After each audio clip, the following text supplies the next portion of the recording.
Queridos, bom dia. Vamos iniciar mais uma pregação, mais uma manhã que o Senhor nos concede para que possamos entender a sua palavra. Hoje você despertou, hoje você está de pé, ainda que a sua alma esteja batida dentro de você, você tem vida e a palavra de Deus ensina que tudo aquilo que tem fôlego, que louve ao Senhor. Então louve ao Senhor por essa manhã. Não se sinta desanimado, não se sinta abatido. Sinta-se como um estado de espírito em que você precisa lutar para que você possa ser feliz. E use a palavra de Deus como escudo, porque ela fortalece o fraco. Para isso serve a palavra de Deus. Queridos, eu quero ler uma palavra para vocês, baseando-se naquilo que eu acabei de ver aqui na página. Umas religiosas que elas não aceitaram uma figura que nós colocamos a imagem daquela cantora gospel, Valadão, e mostramos que os crentes, de forma similar aos católicos, eles idolatram as pessoas. A diferença entre o crente religioso e o católico é que o crente religioso, ele idolatra o pastor dele. Você não pode falar mal do pastor dele, porque o pastor dele é uma bênção. Quando, na verdade, esse crente religioso, nós já sabemos que eles são servos de Satanás, disfarçados de ministros da justiça, porque eles não sabem nada da palavra de Deus.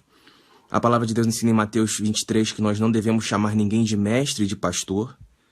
A palavra de Deus em João 10 ensina que só há um pastor e esse é Jesus Cristo. Então não há respaldo bíblico para você chamar alguém de pastor, de mestre, de rabi. Eu sou um irmão que vos falo. Eu sempre gosto de lembrar da história de Atos. Filipe e o eunuco. Filipe nada mais era do que Filipe. Ele não era rabi, ele não era mestre, porque ele sabia que Jesus deu essa ordem. Então Filipe se colocou na posição de irmão para ensinar o eunuco, e eu me coloco na posição de irmão para ajudar vocês. Queridos, percebam como os religiosos eles são todos mortos. Nós colocamos essa foto, acho que é a Ana Paula Valadão, né, vestida de Maria, para demonstrar essa idolatria, uma crítica inteligente. Só que a gente não tem culpa se as pessoas não são inteligentes, querido. Não é um problema meu se te falta inteligência. Isso é um problema seu. Porque eu busco o conhecimento e a sabedoria. E nós já estudamos que sabedoria e inteligência são coisas diferentes. Que a sabedoria é você conhecer alguma coisa. A inteligência é o ato de você praticar aquilo que você aprendeu de forma que aquilo seja útil para a sua vida. Então perceba que nós estamos denunciando por meio de críticas inteligentes, alertando o povo acerca da idolatria, porque isso mata. A palavra de Deus ensina que a idolatria ela conduzirá ao inferno. E a idolatria ela se refere não só à adoração de imagens, não só à adoração de pessoas. A idolatria é tudo aquilo que a gente coloca à frente de Deus, à frente da nossa relação com Deus. Então perceba que você aumenta o espectro da idolatria. A definição da idolatria ela se torna mais abrangente, porque você pensa, tudo que eu coloco à frente de Deus é uma idolatria. Se você trabalha muito e não tem tempo para Deus, isso é uma idolatria. Se você quer enriquecer a todo custo, ama o dinheiro, isso é uma idolatria. Então perceba como a idolatria é muito mais do que uma simples adoração de imagem. Então, queridos, olha só, tem uma religiosa aqui que é ridícula. Gente, pelo amor de Deus, como é triste ver a insensatez dos servos de Satanás, porque eles nem sabem o que falam. É uma vergonha, gente, ver as coisas que esse povo escreve. A mulher dizendo que vai orar por mim. Que é isso, gente? Orar por mim porque eu estou pregando a palavra de Deus e que eu estou julgando. Só porque eu condenei a idolatria, a palavra de Deus ensina em Efésios 5:11 que nós devemos condenar as obras infrutíferas das trevas abertamente. A palavra de Deus ensina que nós temos que exortar e ensinar. No próprio livro de Tito ensina isso. O livro de Timóteo ensina que nós temos que repreender as pessoas que estão no erro. Mas torno a repetir, não que eu seja inteligente, porque foi a graça de Deus que me tocou. Mas de fato eu tenho sabedoria e inteligência, coisa que muitos de vocês não têm. E eu ouso a dizer que quase nenhum de vocês tem, porque a palavra de Deus ensina isso. A sabedoria clama nas esquinas e não há quem queira escutá-la. Aí já tem gente pedindo oração aqui nos comentários. São pessoas que sequer querem ouvir a palavra de Deus, mas já quer oração.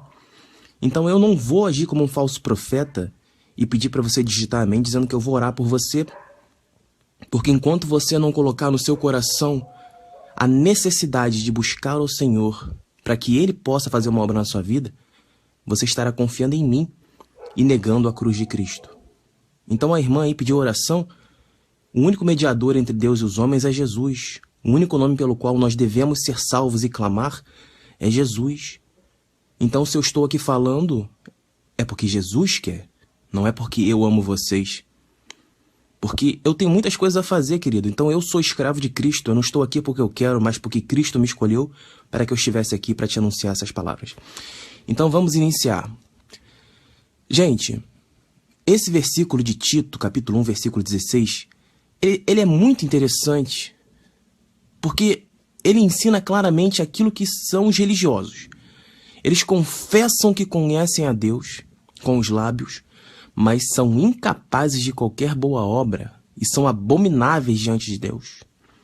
Gente, essa mulher agora aqui, ainda há pouco, não as irmãs aqui, a Barbie nem a Mari, foi no outro comentário. Se vocês pegarem aí a foto da Ana Paula Valadão, vocês vão ver que uma mulher ela se revoltou contra a gente. 3 mulheres. As 3 são católicas.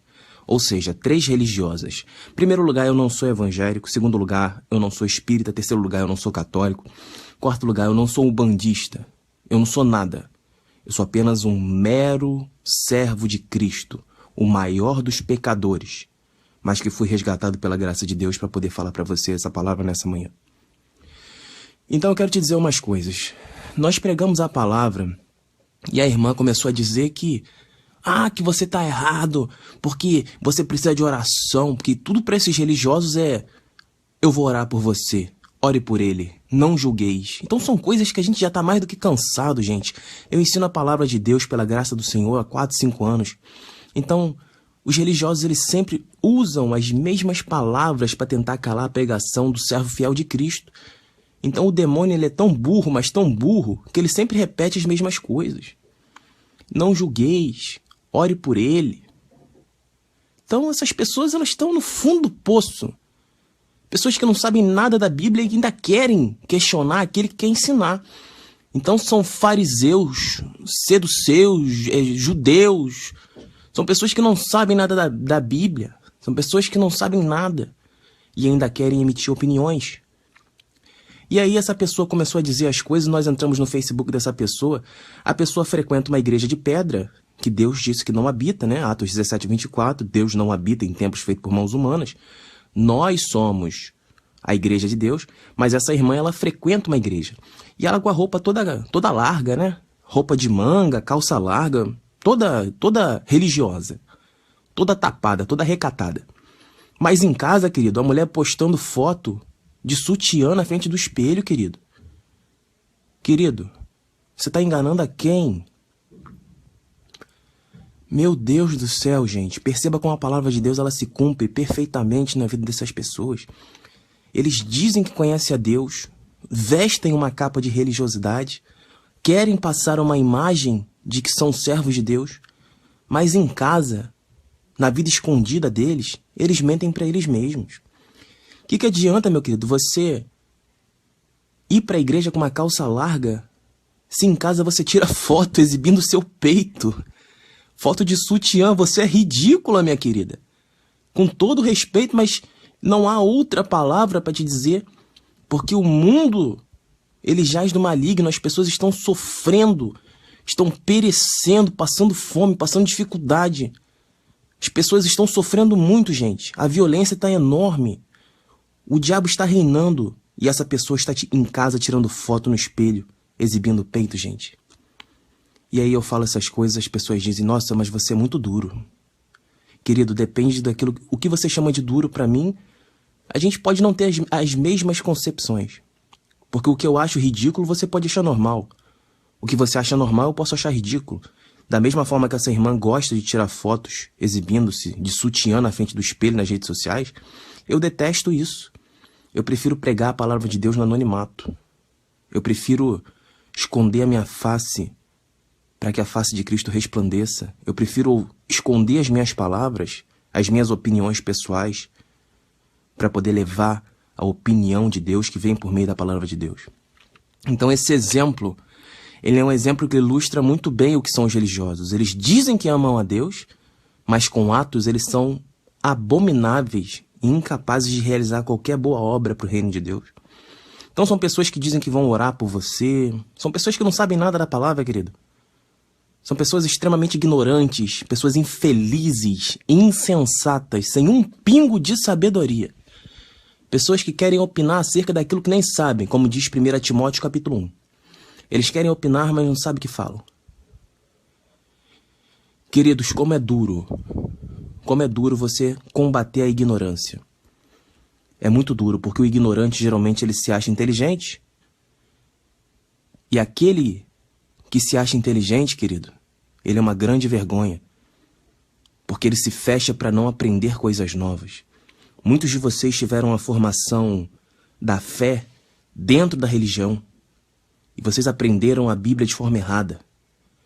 Ontem eu estava conversando com uma irmã que, graças a Deus, pela graça do Senhor, ela abriu os olhos para isso. Ela era uma pastora de uma religião e ela começou a estudar a Bíblia em casa de uma forma diferente, porque o Senhor tocou o coração dela. E ela começou a perceber que tudo que era ensinado na igreja era errado, era tendencioso, da mesma forma que Satanás ensinou a Jesus, em Lucas 4 e Mateus 4.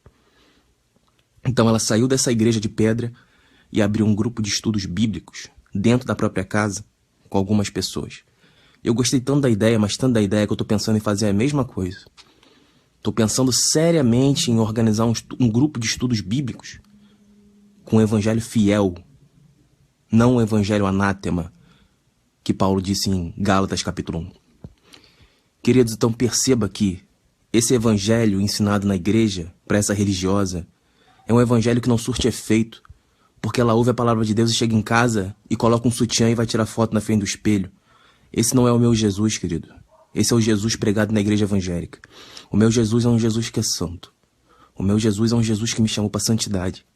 O meu Jesus é um Jesus que me chamou para respeitar a palavra de Deus e temer a Deus. O meu Jesus é um Jesus que me separou do mundo e de todas as suas iniquidades.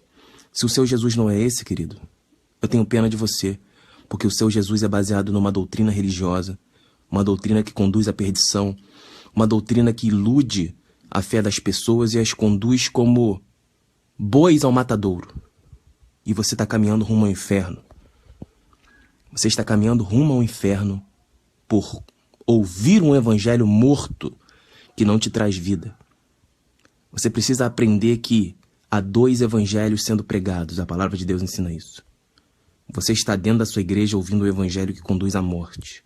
Você precisa buscar pessoas que sejam a igreja. Ir à igreja não é a solução. Deus não está lá. Você precisa se reunir com pessoas que sejam a igreja, pessoas verdadeiras, pessoas que estejam dispostas a servir a Deus. E isso é muito difícil. Você vai precisar peneirar muito, vai precisar orar muito para que Deus envie essas pessoas na sua vida e para que você tenha a sua fé fortalecida.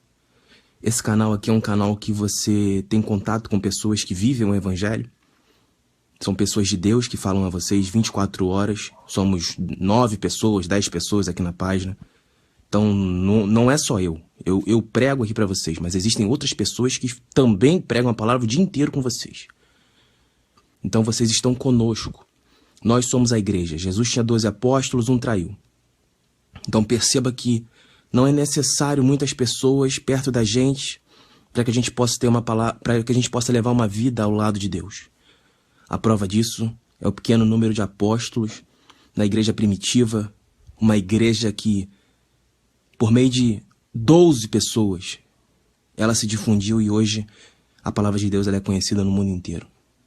Graças a 12 pessoas, na época não haviam redes sociais, eram viagens, peregrinações, missões, e a palavra de Deus se difundiu de tal forma que ela se disseminou pelo mundo, única e exclusivamente por 12 pessoas. E aqui tem muito mais de 12 pessoas, e você pode ser uma dessas 12 pessoas que podem fazer a diferença e contribuir para o processo de levar o evangelho de Deus a quem precisa. Espero que você saia da sua igreja e que você passe a ser a sua igreja. Porque se você nasceu para ficar sentado em um banco de igreja enquanto um idiota, falso profeta, prega mentiras para você, Porque o falso profeta é o diabo. Ele está de terno e gravata pregando para você e a pregação dele não tem surtido efeito na sua vida. Então sai dessa igreja, povo meu. Essa foi a ordem de Deus. Espero que você tenha maturidade para entender essa palavra e que você saia da sua igreja e decida ser a igreja viva do Deus vivo. Porque a igreja foi edificada sob Pedro. Pedro era um homem. E um homem, não sei se você consegue pensar, mas um homem é um ser vivo. Da mesma forma que Deus disse que habita em nós, ele habitou em Pedro. Então a igreja é viva. Nós somos o templo de Deus. Deus habita em nós. Não adianta você dizer que você vai para a igreja, porque isso é um erro. Isso é o evangelho de Satanás. E você é livre para você fazer a sua escolha. Então eu espero que você faça a escolha certa. Peço que vocês marquem seus amigos nos comentários, que vocês compartilhem essa mensagem, caso essa mensagem tenha tocado seu coração. Se não tocou, tudo bem. Que Deus os abençoe, em nome de Jesus.